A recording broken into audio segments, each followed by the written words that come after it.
இயேசுவே உம்மை ஆராதிக்கின்றோம், எம் வாழ்வை உமக்கு அளிக்கின்றோம்.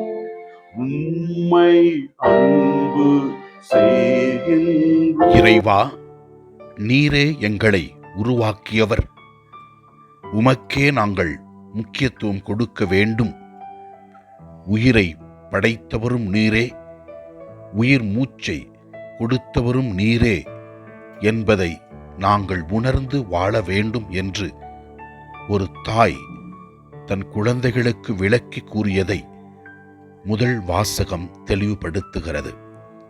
நற்செய்தி வாசகத்திலே இயேசுவே ஆண்டவரே, நாங்கள் எவ்வாறு நீர் கொடுத்திருக்கிற வாழ்க்கையையும் திறமைகளையும் பயன்படுத்தி எங்களையே நாங்கள் உமக்கு ஒப்புக் கொடுத்து நல்வாழ்க்கை வாழ வேண்டும் என்றும், திறமைகளை நாங்கள் நல்ல முறையில் பயன்படுத்தி வளர வேண்டும் என்றும் நீர் விளக்கி கூறுகின்றீர். வாழ்க்கை நீர் கொடுத்த மாபெரும் கொடை. இந்த வாழ்க்கையை நாங்கள் நல்ல முறையில் வாழ உமது அருளையும் ஆசீரையும் நாள்தோறும் கொடுத்து கொண்டிருக்கிறேன். உம்முடைய வார்த்தைகளால் எங்களுக்கு ஆறுதலும் ஆசீரும் அற்புதமும் செய்கின்றீர். இயேசுவே ஆண்டவரே, உமது உடன் இருப்பிற்காக நாங்கள் நன்றி கூறுகிறோம். முதல் வாசகத்திலே நாம் இவ்வாறு வாசிக்கின்றோம்.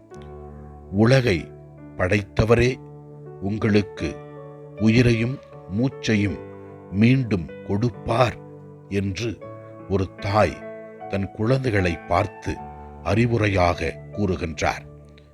நம்பிக்கையுள்ள தாய் கடவுள் மீது வைத்திருக்கிற அந்த நம்பிக்கையை குழந்தைகளுக்கு கற்றுக் கொடுப்பதை முதல் வாசகம் தெளிவுபடுத்துகிறது.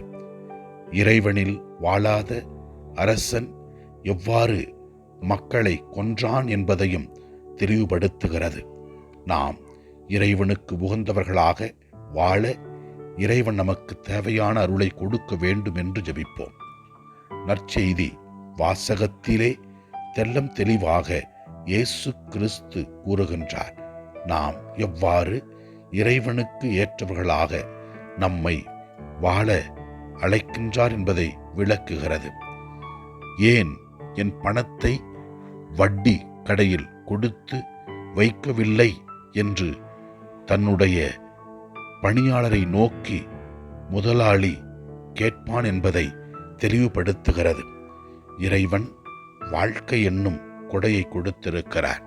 இந்த வாழ்க்கை என்னும் கொடையை நாம் நல்ல முறையில் பயன்படுத்த இறைவன் நமக்கு அருள் தர வேண்டும் என்று ஜெபிப்போம். இயேசுவே ஆண்டவரே, நாங்கள் என்றும் உமக்கு உகந்தவர்களாக எங்கள் சொல்லாலும் செயலாலும் செயல்பட எங்களுக்கு அருள் தாரும்.